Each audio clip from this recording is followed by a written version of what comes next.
It's the Analyst Desk. Welcome to the show. It's the Analyst Desk. Yeah, in case you didn't know, it's the Analyst Desk.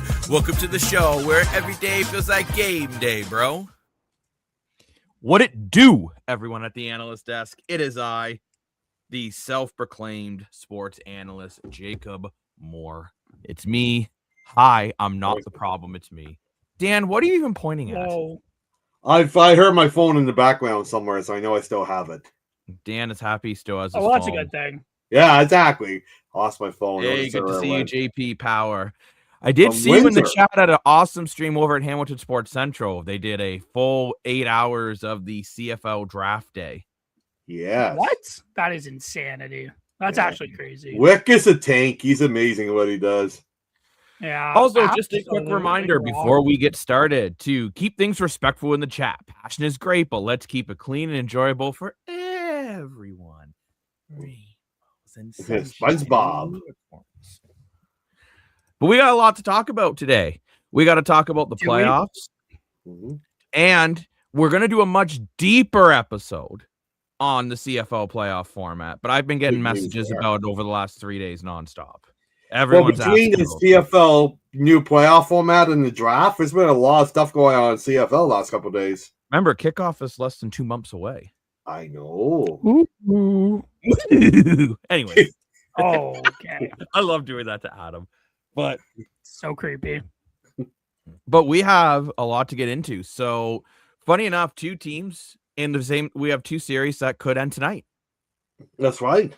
Yay. Both the Minnesota Wild could take out the Dallas Stars in 6 games, and the Anaheim Ducks could take out the Edmonton Oilers in 6 games. We also saw the Philadelphia Flyers yesterday take out the Pittsburgh Penguins in a gut-wrenching overtime. In 6 Yeah, is that games. crazy?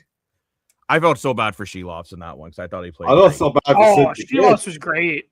He was phenomenal. You got to wonder, not even to say it was Skinner's fault in those first 3 games, because I didn't think Pittsburgh was playing that well. But you're gonna wonder now, if you started Sheloffs from game 1, what could have been. But That's Vladar is right. showing why he is, in my opinion, could have been in the Vezina conversation this year. Dan Vladar has just been phenomenal all season, and he showed it again. But obviously, first game here is Minnesota versus the Dallas Stars. And this is a big game, obviously, because Minnesota, I really don't feel like wants to play game 7 in Dallas. They want to get this done and dusted. Yeah. Like, I honestly feel if this goes to 7, I think you got to give Dallas the upper hand, even though it's hard. It's been hard to win 2 games in a row in this series, just because you're going to be going back home. I think Minnesota's got to end this tonight. I agree with that. Yeah.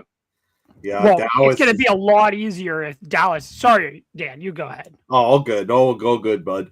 I was going to say, Dallas is a tough building to play in, too, right? We're very loud and passionate fans, and people don't think of Texas being a hockey market, but, I mean, Dallas has been there for almost 30 years now. It's a very passionate, loud fan base. Minnesota, I think, is even crazier than Dallas, but, I think Minnesota wants to avoid a game 7. I think we want to wrap it up.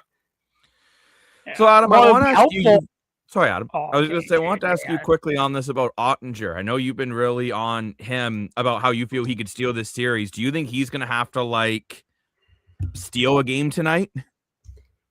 Yeah, well, they've given up 18 goals. Like, they need to be a hell of a lot better tonight.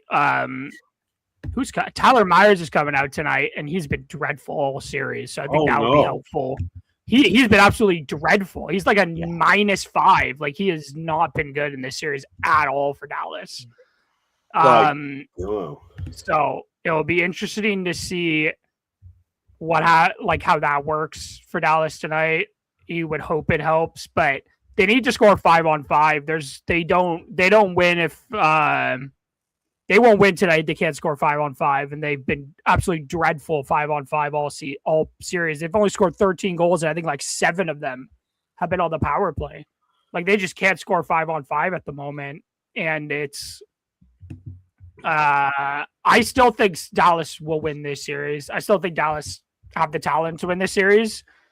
And we'll see if things go well tonight for them, but I still think Dallas can win this series Whether they do or not is, well, I still think Minnesota very talented. So, well, as we're seeing in our comment section here, the Wall of St. Paul paddles the Wild Demons away tonight. I think you might be a new.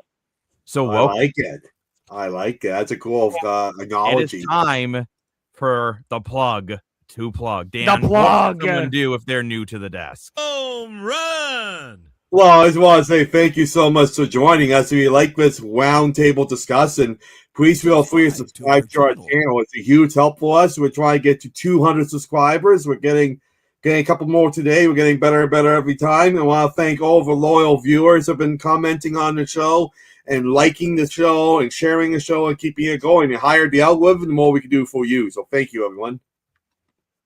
Absolutely. But yeah, I do agree with this comment here. I think if Minnesota can win it today, it's going to be Wallstad. He wouldn't have been who I would have started in this series, but he's been playing really well this series. He's been phenomenal.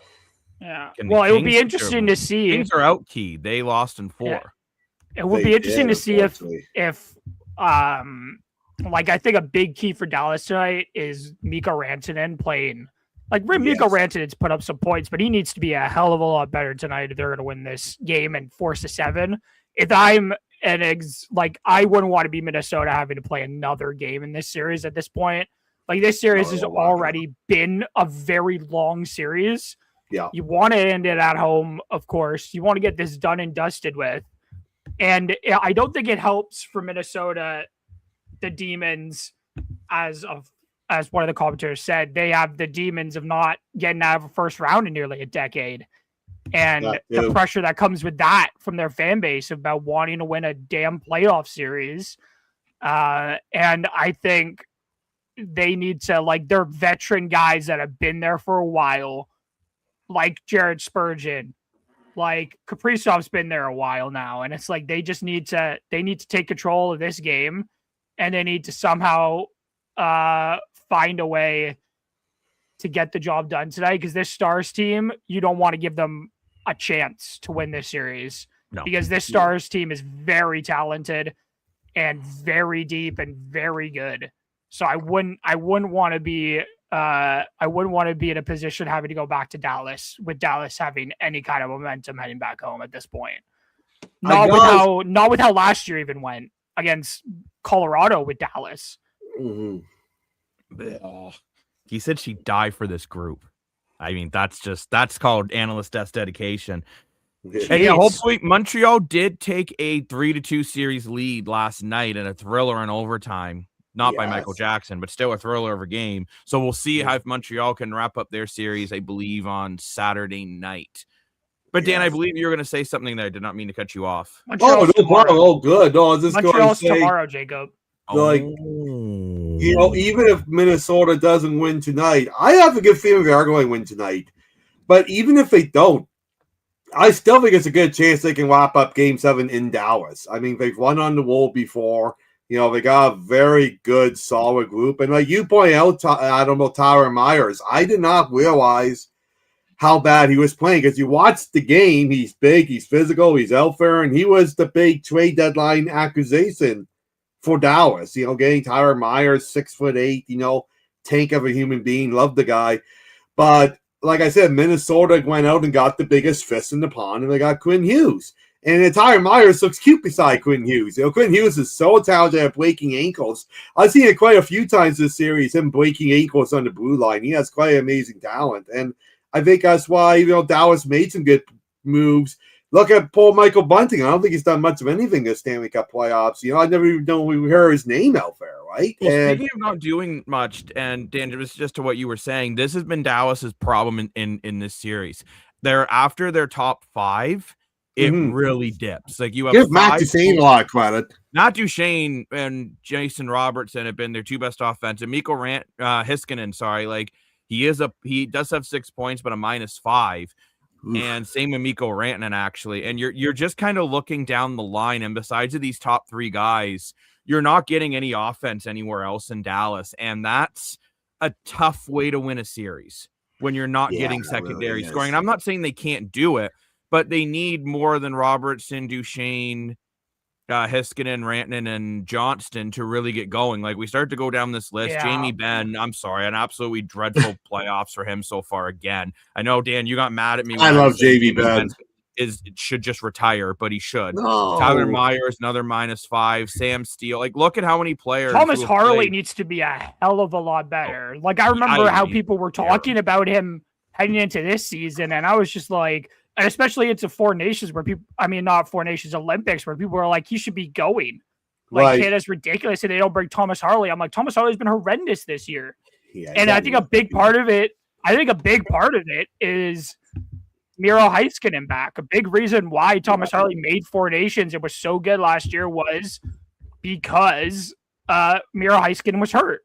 And Miro Heiskanen being out elevated Thomas Harley up the team.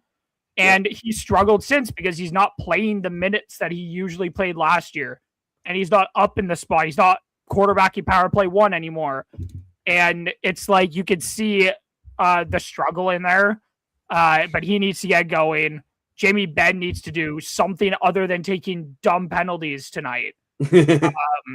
And it just needs to be a hell of a lot better from Dallas. You could tell that they're really missing. And why am I forgetting his name right now?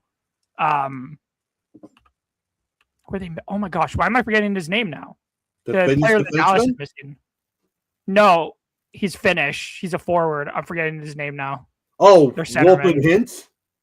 Yes, Hintz. They're really. You can tell they are badly missing Roope Hintz. Yeah, like you can tell that they are. Cinnamon. Yeah, they are really missing Roope Hintz, and you can tell. I think if Roope Hintz was here, I think this is a completely different. Like this is the same kind of deep series everybody expects, but Dallas is a hell of a lot better with Roope Hintz in the lineup. Same thing with Tyler Seguin, but Tyler Seguin has missed this whole season, basically. He's been out since November. Yeah, I know. And it's like, and it's a second straight year where that's happened. And it's just like, Dallas just don't seem to be getting luck. Yeah, with the injuries. Well, like, Roope Hintz isn't that old, and Tyler Seguin's old, but like, it's just bad luck with injuries, and it's all just not good. I'm putting money on it that Crosby's coming back for another. Yeah, I was going to say, he's not retiring. He's not retiring. Saying more is like, look, we don't know if Pittsburgh will ever make the playoffs again, but because I think they will. But I will say, Crosby ended that game with a bang. I know we didn't get any points in that final game, but he was everywhere. So I still think Crosby still has a lot left in the tank. JP Powers guessing Edmonton loses because they played bad on and off. We'll see. It's going to be tough to win that game in Anaheim, and we'll get to that series in a little bit. How's it going? Hey, Wicked Hamilton Sports He's live from the multi-hour CFL stream. Yeah, it's amazing, dude. When we look at the Minnesota Wild, and this is kind of what I meant by what Minnesota has been able to do that Dallas hasn't. You're just getting more depth, right? Like, yeah, Kaprizov and Boldy are leading the way, and that's to be expected. But you have two defensemen who are playing at a very high level. You have Zuccarello and Hartman, who are just under a point per game, a fourth liner, and Macron, who's got a couple goals. He's been incredible. And Hartman, again, a bottom six guy who's got 4 points in 5 games, and a big number here. And I understand you can't take plus minus as gospel, but it is a stat I'm going to bring up, like +9, +6, +5, +8, +7, +3, +3, +1. Where in Dallas, it shows -6, -6, -5. Like it's making a big difference, right? Well, Jacob, I am saying, like, yeah, you can't take it as gospel, but it is a good stat to indicate if their lines are playing well. Like, I think whenever I say I hate that stat, it's because if you're poking it at one player, so you can tell like that Kaprizov line and the Boldy line are both playing very well, while the Wyatt Johnston line is struggling at 5-on-5. Like, very clearly, and they're very vulnerable on the PK, and it's like Dallas need to change something tonight. Now, I don't think it's still my heavy concern heading into this series was their bottom guys maybe not producing enough offense, but clearly their top guys are, and they're just keeping out Dallas at the moment. But I still think it could be a major concern that if Dallas's offense explodes tonight, can Minnesota's depth keep them in this game? Like, can that depth produce something to keep him in this series, to keep him in this game tonight. Because if Dallas's top guys explode, this offense is going to be very hard. It's a very hard offense to keep up with. It's the same thing. Minnesota's top end offense is very, very good. Kaprizov and Boldy have shown it. Same thing with Eriksson Ek doesn't get enough credit for how good he's been this series. Yeah. He's been incredible. He is a phenomenal two-way centerman. Now, is he a top-line center? McCarron's been a great. Yeah, he's maybe not a guy that's gonna. He's maybe not a top-line center that's gonna win you a cup, of course. And I think that's maybe another concern for Minnesota to figure out this offseason is another top centerman that could take a little bit of pressure off of him. But that would be something that Minnesota has to address in the offseason or next season. But like they're playing well enough, but I guess whichever comes out of this series, their depth is going to be really shown up against that juggernaut Colorado offense, which woke up in Game 4. But I guess we'll see how well they play with more rest than either of these two teams. But also, I do want to point out goaltending statistics, which is interesting here. And so Jake Ottinger, which by the way, I'm not saying Ottinger's been terrible. But you have Jake Ottinger at a 2.78 goals against average and an 899 save percentage versus Wallstad has a 2.05 goals against average and a 926 save percentage. Wallstad's been that is a really big difference right now. And also, too, Minnesota only has 2 players in their entire lineup that's a minus player. Like that's huge, right? And that's not me saying Dallas can't win. I agree, Adam. I'm not saying Dallas can't win this series. But if this continues to go the projection it's going, Minnesota just 4 lines to 4 lines is just outplaying Dallas. Dallas has been able to win some games just on some pure talent and Ottinger stealing the odd one. Yeah. But the offense right now, to me, it's just Minnesota has just looked like a deeper team. Bill Guerin is a huge reason as to why those demons are getting tonight. Yeah, he's been great. He's made some good moves. But I do think he's done a great job. Now, I will say this, like he's done a great job, but he also put himself in cap hell. In some senses, he's put himself in cap hell. Whether that's a fair thing to blame him for, but he did put himself in cap hell because he did sign Kirill Kaprizov to a $17 million contract. Whether he needed to do that or not, but you paid a lot of money for a guy who is very much performing the way you want him to at this point in this season. But he put himself in that cap hell. The money jumping up the next season and then the season after and the season after that will help alleviate some of that he gave himself. But I think for Dallas tonight, as I said in the Buffalo series after Game 1, I said Buffalo cannot do it again. But in this case, it's Dallas. Dallas can't keep being behind in this series and think that they're top end offensive talent is good enough because it hasn't been so far. Jake Ottinger will get you saves to keep you in these games for sure, but he's not superhuman and he won't continue to keep the puck out of the net forever. The team needs to play a lot better in front of him as well. As Jacob, you said in the Oilers series, even like goaltending can't be blamed for everything. Jake Ottinger can't be blamed for everything. Has he not been up to his standards that he has set throughout his whole career? No, he has not been up to those standards, but he could still steal you a game. He can still win these big games. But Dallas needs to be on top of Wallstead because Wallstead has not dealt with these moments before. He has not been in a Game 6 elimination, not an elimination game for him, but he could close out the series tonight. Right, and exactly. He specifically has never been in this moment. Jake Ottinger's been in these high intense moments before. He was in it last year. He was in it the year before. Like he's been. Yes, I cannot be blamed for everything, but I do get blamed for everything, especially by this guy, Jacob. But Jacob did. No, at work. Jacob blames me for everything. Adam is at work because I moved on with my life when he said no to me one day. Okay, we're not going to talk about this. Whoa. But here we go. He wasn't happy, but we're not going to talk about it. You know what? I do want to quickly mention about the Kaprizov thing. You just hope for Minnesota that the cap goes up by the projections. Oh, yeah. If Minnesota, let's say Minnesota goes on a cup run and wins, and that signing meant they did not trade him, it doesn't matter if they're in 7, 8, 9, 10, 15 years now, if they win this year. And I think the big difference in this series, and I said it going in, and Dan, then I will get to you. I felt Minnesota went out and made the big trade, and they went and got Quinn Hughes, who, by the way, has done exactly what you expected him to do. Him and Brock Faber have been phenomenal. The Dallas Stars went and got Tyler Myers and Michael Bunting, 2 good players, but they're not guys that they are not cheat code guys, is all I mean. And I think we've seen it in this series. All the guys Minnesota have brought in have been difference makers. The guys Dallas have brought in have done bubkiss. But what were you going to say, Dan? Well, I was going to say the guys that Dallas brought in on any ever trade deadline would be good. But when you compare it, like Michael Bunting hasn't even played yet in these playoffs, I believe, you know.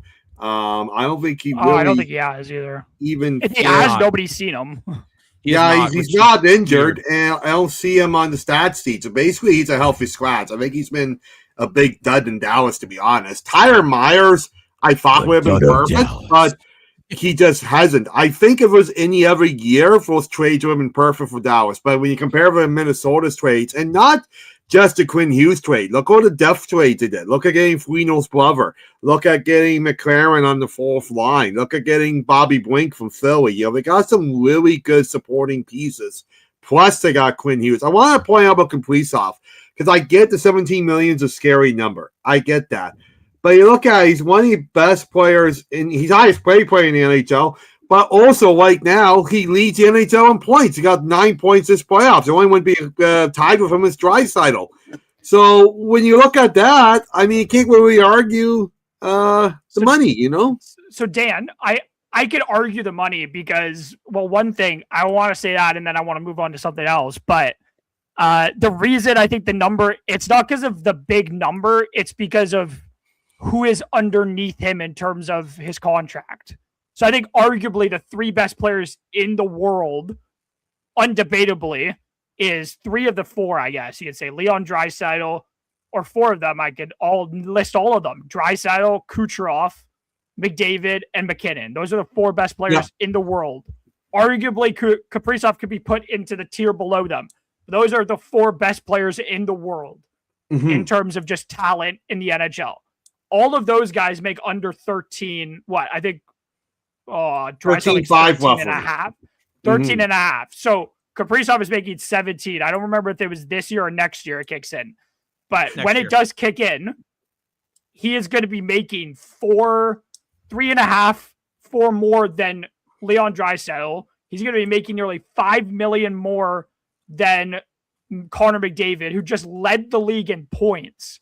I don't even think Kaprizov was at 100. I could be correct me if I'm wrong about his point total this year.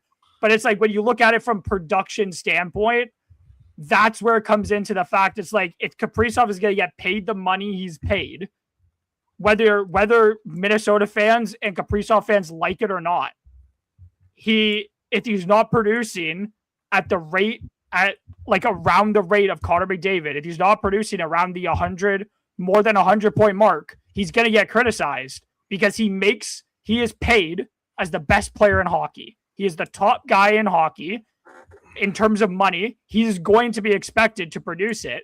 And I did want to point out Quinn Hughes' contract expires next summer. So it does. The Minnesota still have him for next year.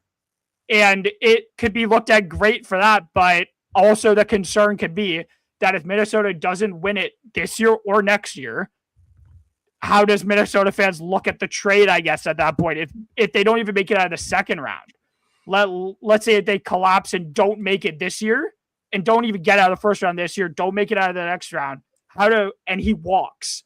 Because I think a lot of people maybe expect him to go and walk and go to New Jersey to go play with his brothers. And it's kind of just like when you look at it at that point, if Minnesota doesn't do something with Hughes on the roster and he doesn't re-sign, how do Minnesota fans look back at this trade? You didn't do anything. I don't know I think Minnesota fans would look at it as like it was a great move Lane. to make to try and push yourself. Hello, Lane, and push you over the top. But if you don't do it, I mean, if you don't go deep and you don't do something other than what you have been doing, I think it looks more like a failure than it does a positive because you didn't win. But the only thing I'll say to that, Adam, I do want to make 2 quick rebuttals, and I want to get to the Anaheim versus Oilers game tonight. You have to remember when you're comparing, besides a McDavid who did also sign this year, you're comparing contracts that were signed 2, 3, 4 years ago. That's what I was going to say. Contract that was signed this year. It'll be more interesting to see when guys. Well, like McDavid re-signed. They re-signed in the same summer. No, I know. I know what you're talking about. I know. Okay, yeah, I know what you're talking about. And also, too, let's be honest, McDavid in the open market gets 16. I think the thing is, and hold on, just one, and then I will compare the trade for Hughes like the Raptors trade for Kawhi Leonard, and then Dan will get to your point. Then I want to get to the next series because when the Raptors traded DeMar DeRozan, if it didn't work, it would have been known as one of the worst trades in Raptor history. But it did work. And for Minnesota, they decided to take the same risk that this trade might not work. I know, yeah. Might have given up a lot. I'm just asking the question. I'm not saying that it's a failure. I'm just asking the question. I'm just saying I think that was the mindset for Minnesota. But go ahead, Dan, and then I want to get to the next. Yeah, I just want to say, too, with Kaprizov, there's really no right wrong answer, right? You look at players like Kaprizov, it's kind of the same thing what Ovechkin did back when he signed his contract. Ovechkin took the highest paid contract he possibly could under the cap. That's basically what Kaprizov did. Versus you have guys like McDavid and Crosby that take a little less money so they can build a better team around them. But there's really no right or wrong answer. If Kaprizov thinks that he can do it all by himself, and maybe he's more worried about making the money than winning the cup. You know, his own personal opinion, right? And do I think any player is worth $17 million? Honestly, no. But we're getting to the point where revenue keeps going up, market share keeps going up. So we're going to get to the point where even more and more players are going to be worth more money. Even you're going to get full flying players, minimum league contracts. I guarantee next 2 to 3 years, the minimum league contract will be $1 million. So someone who plays 2 NHL games worth $1 million? I don't know. I think Kaprizov's worth more 17 mil than someone like that being worth 1 mil. So it's just the way the market goes. It's going to be very interesting to watch. There's really no right or wrong answer. And yeah, Lane, I think it's possible Quinn Hughes does stay in Minnesota, but I mean, I know you might say New Jersey sucks, but I argue put Quinn Hughes on any team and they become a hell of a lot better.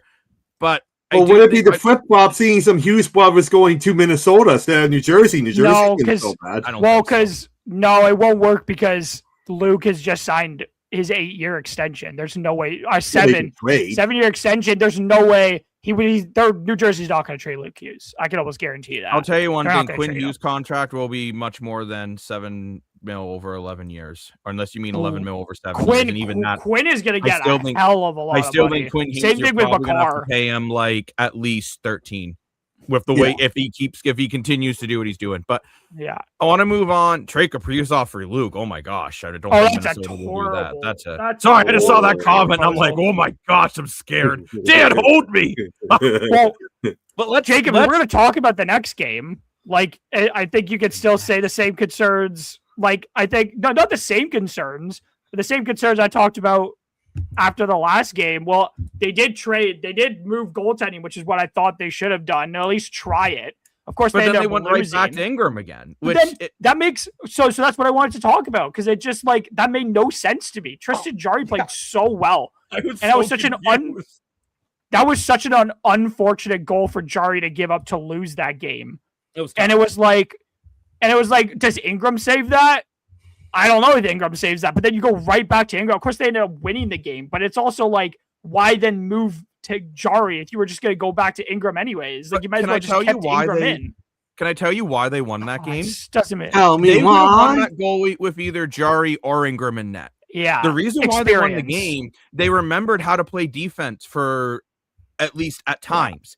Even though the Ducks got more shots in Edmonton, they weren't high quality chances. Ingram had to make a couple nice saves, but overall it was a relatively low event game.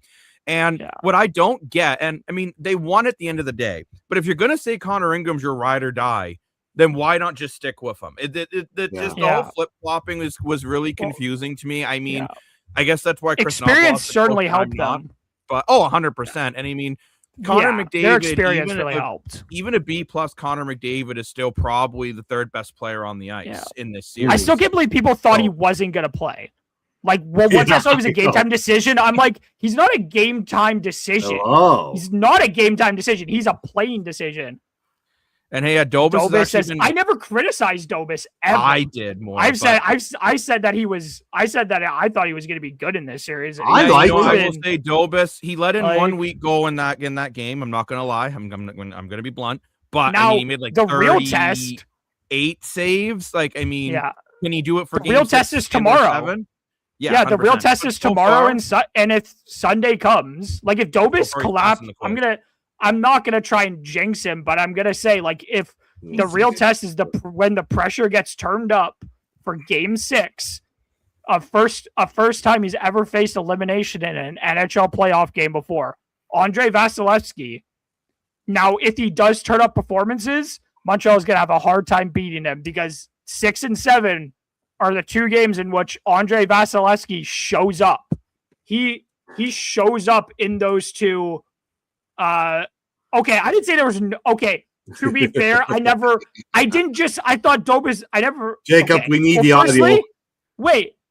So first thing I did was I never said that. I didn't just say that Dobis would outplay Vasilevskiy. I just said I thought Dobis would play well, and you're going to be honest with me and tell me that you expected Dobis to outplay Andrei Vasilevskiy.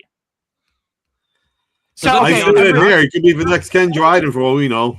Vasilevskiy has been your very hands underwhelming. Up. Jacob and Dan, put your hand up if you thought that Dobis. Don't have to keep anymore. Wait, that you thought Dobis would outplay Andrei Vasilevskiy. I did not think that. No. Put your hand, Dan. Do you expect Dobis to outplay Andrei Vasilevskiy? No, I think Dobis is good. Vasilevskiy's really good. You are a liar. I don't care what you say. You are a liar if you thought that Dobis was going to outplay Vasilevskiy. So of course I said that. Andrei Vasilevskiy has won 2 Stanley Cups and went to 3 straight.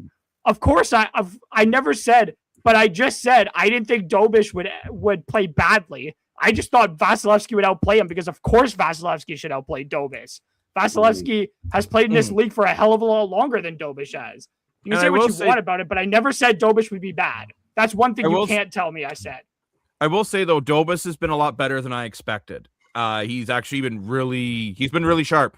And he's a goalie that has been doing what he's expected to do. And for Vasilevskiy, and then I want to get back to the Oilers series, I said it going into this series against Montreal that the Lightning will go as far as Andrei Vasilevskiy takes them. That team is built around Vasilevskiy. I get they have Kucherov and they have Darren Radish and Brandon Hago can score more goals than the entire Ottawa Senators. But at the end of the day, that Tampa Bay Lightning team is built around Vasi.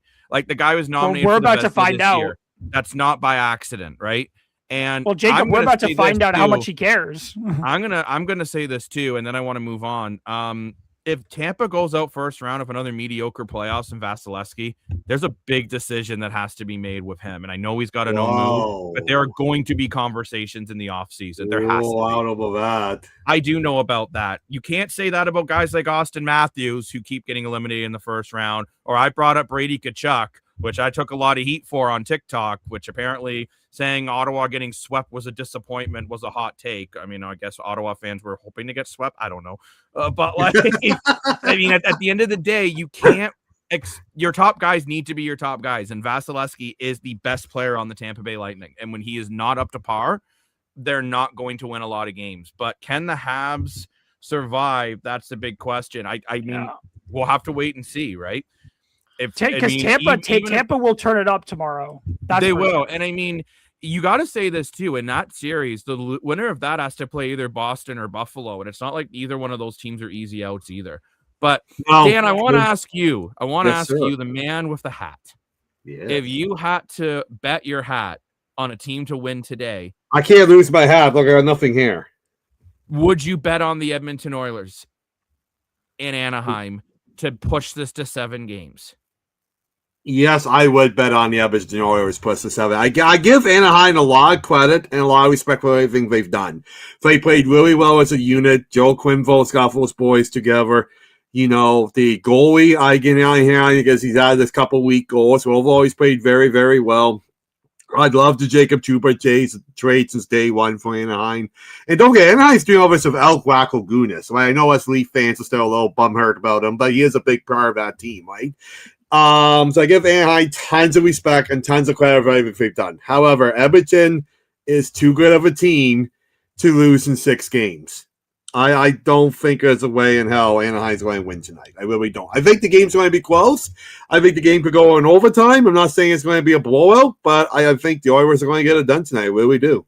I will say this. I think we will know by the end of the first period who wins this game. I think if Edmonton comes out good point. fast, then the Ducks will cream them. I'm going to come out in the comments, but yes. So if nobody else will pick them, I'm saying the Ducks are going to win tonight. Now, what I will say is that I think the Ducks learned an important lesson last game. They learned an important lesson that they cannot come out flat because the Oilers will come out hot, as they did in Game 5 when they spurred on 3 goals in the first period and just completely took over that game before the Ducks could even settle in. And now I think because their coach is too experienced and has coached too many NHL hockey games to not have his team prepared for tonight after the disaster, after that horrid start. Yes. Game 5. So yeah. I don't think the Ducks, and I think that they learned the lesson that they cannot shy away from this moment because they let it slip in Game 5, and I don't think they want to go back to Edmonton for 7. No. I will say this. Edmonton should not be down in this series. And if I was an Edmonton Oilers fan, I would not be happy. Even if they win this series, I will not. I'm going to just come out and say it. I could be proven wrong. And I'm proven wrong. I will gladly take this back. But I don't think Edmonton are built. Even if they get out of this series, they're going to get. I don't even know if they'll get out of the second round. They won't. I don't think they'll beat either Vegas or Utah. If this team is struggling. Thank you, Lane. Lane agrees with me. But if the Oilers get out of the second round, I would not be confident playing one of Utah or Vegas because Vegas has looked very good. And so they have really started to get. And Utah looks like they could just score at any moment. And it's like that team has been scary good. Yeah. And I think Vegas have really turned it up the last 3 games. And Vegas have shown that despite how well Utah's playing, they could get it going. I think Vegas still have some concerns with Vegas, but I don't think their concerns are as prevalent as the Oilers have been. If the Oilers win in 7, I would still be very disappointed with how if your team survive. If they survive Game 6 tonight and win in 7, let's say, I would not be a happy Oilers fan. Despite winning the round, I wouldn't be happy because this has not been a good series. This has not been good enough from the Oilers. Not good enough. I agree with Rick, maybe we'll see a new Mighty Ducks movie. Maybe we'll get a new Mighty Ducks movie. That's a good point. And we have interesting comment here. I want to see the Oilers and Stars lose to cause chaos this offseason. Why? It would cause chaos. Ducks fan.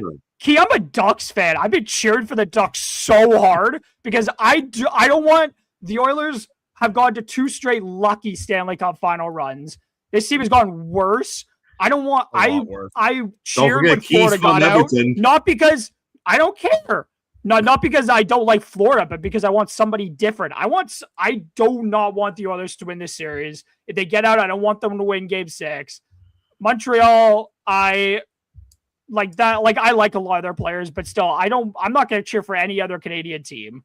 I'm cheering for Colorado right now because I really like a lot of the guys on Colorado and the Ducks because the Ducks are a fun team to watch. Yeah, there will be. The Oilers are not a fun team to watch for me right now. I love watching the Ducks though; they're a very fun team to watch.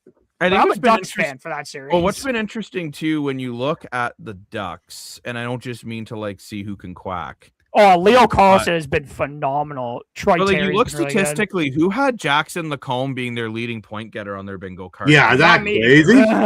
He's been Killorn's great. been Alex Killorn's Killorn. turned back the Yeah, clock. he's been I mean, really okay, Same thing good. with Granlund. Minus isn't great, but overall, Garland has turned out to be a really nice signing.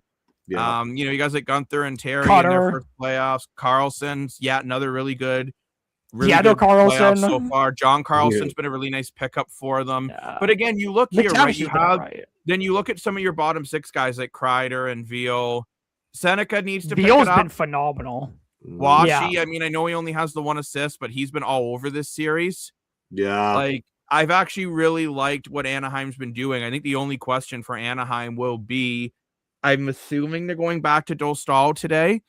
I would think so. Who is in net, but I mean, the question mark is goaltending because Dostal's been super inconsistent so far in these playoffs for Anaheim. But the good thing is the other side hasn't either. either. Well, yeah, and I mean, never mind just inconsistent. With Edmonton, you have no idea what goalie they even trust. The way Knobloch flipped back and forth, to be honest, I don't think he trusts either one of them. I was joking the other day. I was joking the other day to Dan. I said they may as well just start Calvin Pickard the next game. Jacob, they could. I have a question for you, Mr. Jacob, because back in the ball hockey days, you were a goalie, so you might be familiar with this. Does this flopping back and forth with goaltenders, does this play in their head? 100%, and they hate it. If you need someone to be the number one guy and someone to be the number two. Somebody got to grab the reins. I don't like tandem goaltending in the playoffs. Someone has to be the guy. It's like Carolina, for example. They have just stuck with Freddie Anderson, even when he let in the odd bad goal in that series. I mean, he only let in 5 of them, but one of them was bad. They didn't panic and pull him. They just nope, you're the guy, and you are going to be the guy. Edmonton, Connor Ingram's the guy. Oh, no, he's not. Put in Jari. Jari plays better than Ingram, by the way. And then goes, Connor Ingram. No, we were just kidding, Connor. We thought you. Imagine they go back to Ingram. Now you're coming back. Imagine they go back to Jari. Sorry. Imagine they go back to Jari tonight.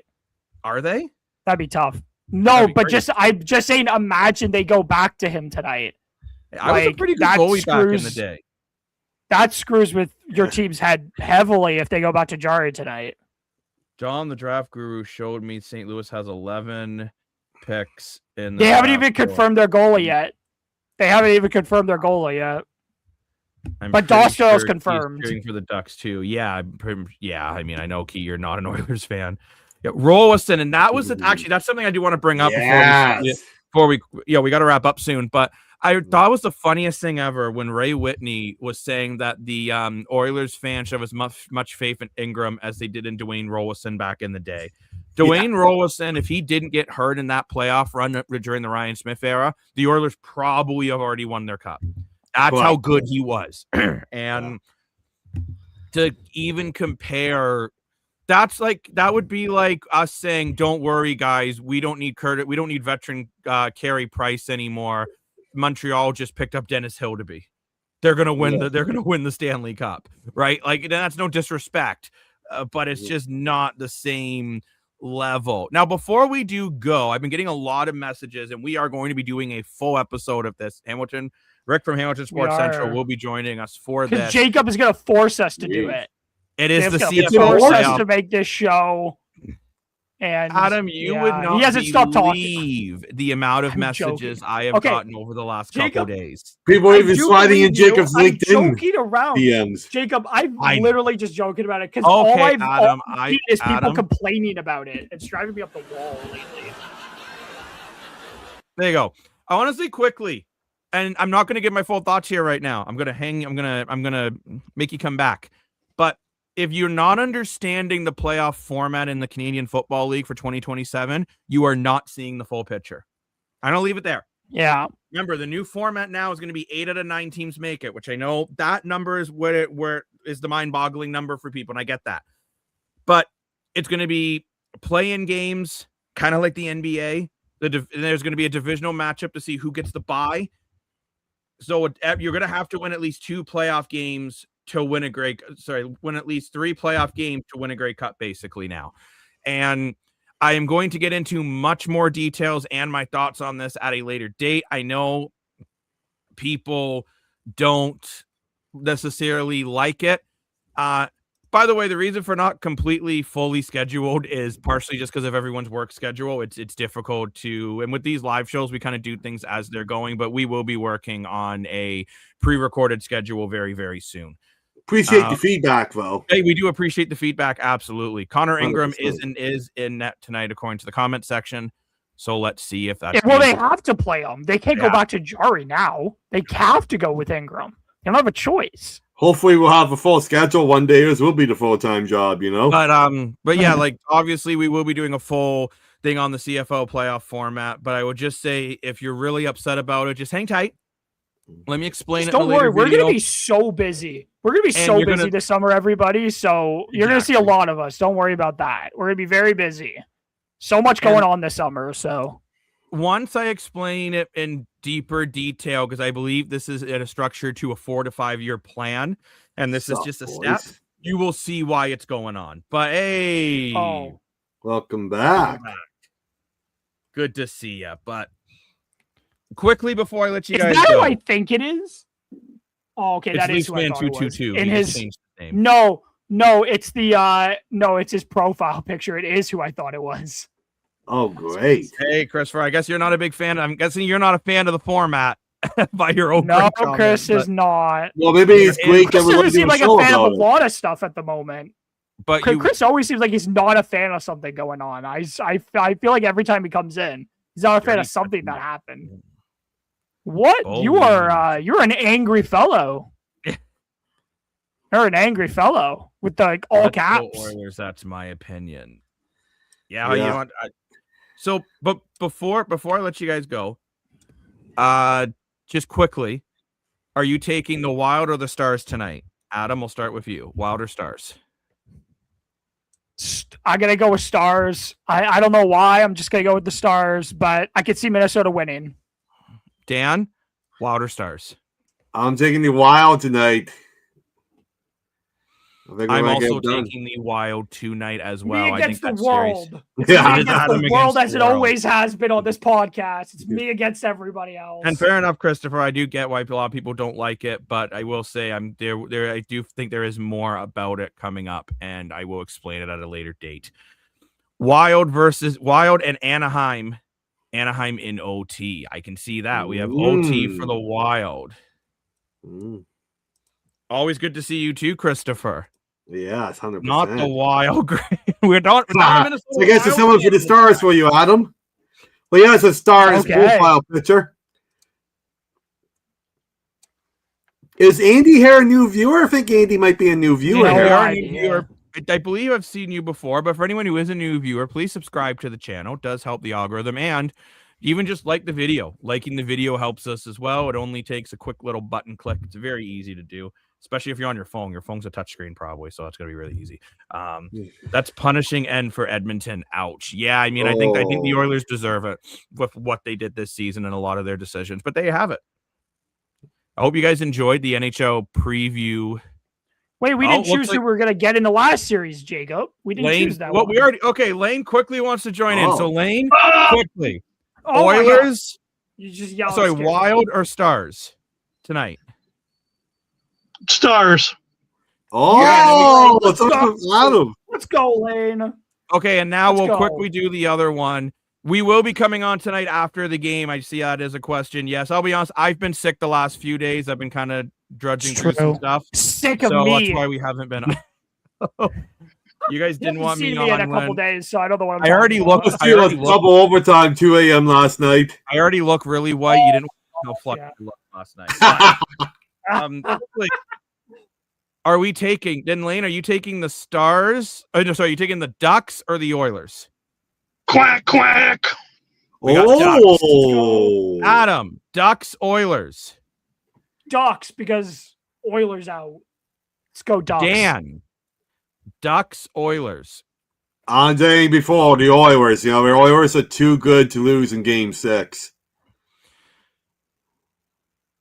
I am going to say, for now, I am actually going to say Ducks. I'm going to go Dan. It's Dan against the world. It's Dan against the world. It's Dan against the world. Predict the scores. Oh, my God. Wow. No, I'm not doing that. No, I'm not doing Oilers all the way.